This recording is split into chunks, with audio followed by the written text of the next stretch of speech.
কিন্তু প্রশ্ন আপনাকে আমাকে করতে হবে, প্রশ্নটা হওয়া দরকার ছিল দেশের প্রধানমন্ত্রীকে, প্রশ্নটা করার দরকার ছিল মোদিজিকে, প্রশ্নটা করার দরকার ছিল অমিত শাহজিকে, প্রশ্নটা করার দরকার ছিল ডিফেন্স মিনিস্টার রাজনাথ সিং সাহেবকে।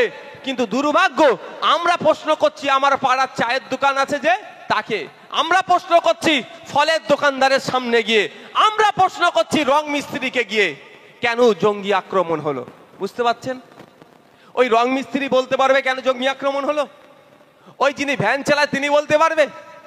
যার ফলের দোকান আছে, দেখতে পারলেন না হরিয়ানাতে ফলের দোকান ভেঙে দিচ্ছে, তাকে প্রশ্ন করছি। এটা আমাদের মাথায় ঢুকিয়ে দেওয়া হচ্ছে।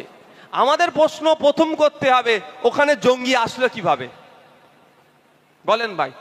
এই যে রক্তদান শিবির হচ্ছে, এখানে নিরাপত্তার দায়িত্ব কাদের আছে বলুন? ক্যালকাটা পুলিশ, চন্দনেশ্বর থানা নাকি না মাধবপুর থানা? আচ্ছা, ক্যালকাটা পুলিশের নিরাপত্তার দায়িত্ব তো এটা। এখানে যদি কিছু অঘটন ঘটায় কাকে প্রশ্ন করবেন বলেন? আমি ফুরফুরা শরীফে গিয়ে আমাদের ওখানে তৃণমূলের নেতাকে প্রশ্ন করব, তাকে ধরে টানাটানি করব? উচিত হবে? আমাকে কাকে প্রথম প্রশ্ন করতে হবে? পুলিশকে, যে আপনি নিরাপত্তায় থাকা অবস্থায় এখানে হামলা হলো কেন? তাই তো স্বাভাবিক। এখানে নিরাপত্তা কে দেবে আমাকে? আপনাকে কি নিরাপত্তা দেবে? তার জন্য ট্যাক্সের টাকা দিয়ে কাকে রেখেছেন?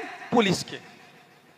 তো একইভাবে এখানে হামলা যদি হয়, আমি যে দেগঙ্গাতে তৃণমূল যিনি করেন তাকে ধরে টানাটানি করলে উচিত হবে কি আমার? হবে কি? ঠিক কাশ্মীরে যে পেহেলগাঁওতে যে সন্ত্রাসবাদী অ্যাটাক হয়েছে, আমাদের তো দায়িত্ব, প্রশ্ন তো হবে সরকারকে, ওখানে জঙ্গি আসলো কি করে? কারণ ওখানে আসা যাইবে না, জায়গা নয় ওখানে আসার।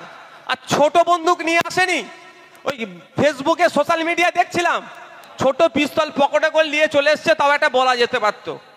আর কাশ্মীরে আমি বলছি না, আমি আমার কথা বলছি না, আপনারা সোশ্যাল মিডিয়ায় দেখুন 5 মিটার 10 মিটার ছাড়া ছাড়া পুলিশ থাকে।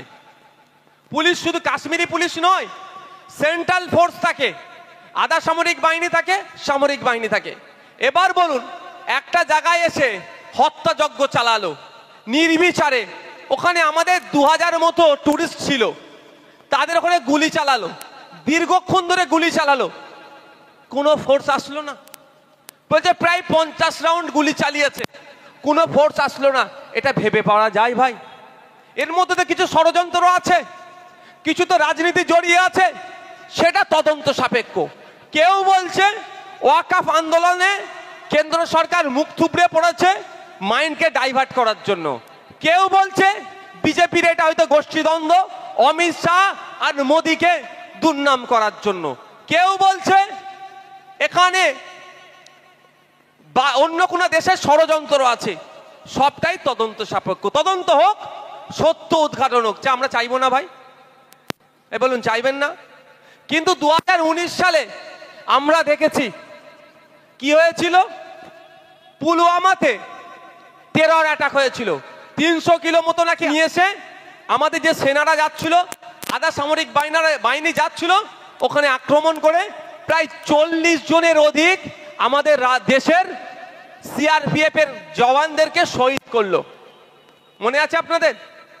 তো যারা শহীদ করলো সেই বর্বরদের মধ্যে কতজনকে ধরেছে, গ্রেফতার করে কতজনকে ফাঁসির ব্যবস্থা করেছে, বা যে তদন্ত হয়েছে 6 বছর ধরে কি হলো আপনারা কেউ জানেন? চাপা পড়ে গেল তো? চাপা পড়ে যায়নি? তা আমাদের জানা দরকার তো নাগরিক হিসাবে। নাগরিক হিসাবে আমাদের জানতে হবে না যে কারা আক্রমণ চালালো, আমাদের 40টা সেনাকে শহীদ করলো? সেই সময়ও দেশপ্রেমিকদের, স্বঘোষিত দেশপ্রেমিকদের অনেক উৎসাহ দেখতে পেয়েছিলাম। কিন্তু তারা আজকে প্রশ্ন করছে না, আমরা প্রশ্ন করছি। সেই সময়ে করেছিলাম, আজকেও করছি। পেহেলগাঁওতে যারা সন্ত্রাসবাদী হামলা চালিয়েছে তারা একটাও না ছাড় পায়, সে পাকিস্তানে ঢুকে থাকুক, আফগানিস্তানে থাকুক, আমেরিকাতে থাকুক, যেখানেই থাকুক, তাদেরকে খুঁজে বার করে নিয়ে এসে তাদের বিচার হোক ফাস্ট ট্র্যাক কোর্টের মাধ্যমে। 6 মাসের মধ্যে বিচার হয়ে তাদের ফাঁসির ব্যবস্থা করুক। ওই যাবজ্জীবনে আমি এদের ক্ষেত্রে বলবো না, কারণ ওই যাবজ্জীবন হলে আমার দেশে থাকবে, আমাদের দেশে থাকবে, জেলে থাকবে, ডাল ভাত যাই খাও না কেন আমাদের ট্যাক্সের টাকাও ধ্বংস করবে। ওকে 6 মাসের মধ্যে যে ফাঁসির ব্যবস্থা হোক, এই ডিমান্ড আমরা করছি। কিন্তু সাথে সাথে এটাও আমরা প্রশ্ন করছি, 2019 সালে পুলওয়ামাতে যারা অ্যাটাক করলো তারা কেন এখনো গ্রেফতার হলো না? বা কারা করেছিল, যারা যারা ছিল বা যে গোষ্ঠী ছিল, এখনো তদন্ত কেন শেষ হলো না? বা তদন্তের অগ্রগতি কত দূর সেটাও আমাদেরকে জানতে ইচ্ছা করছে।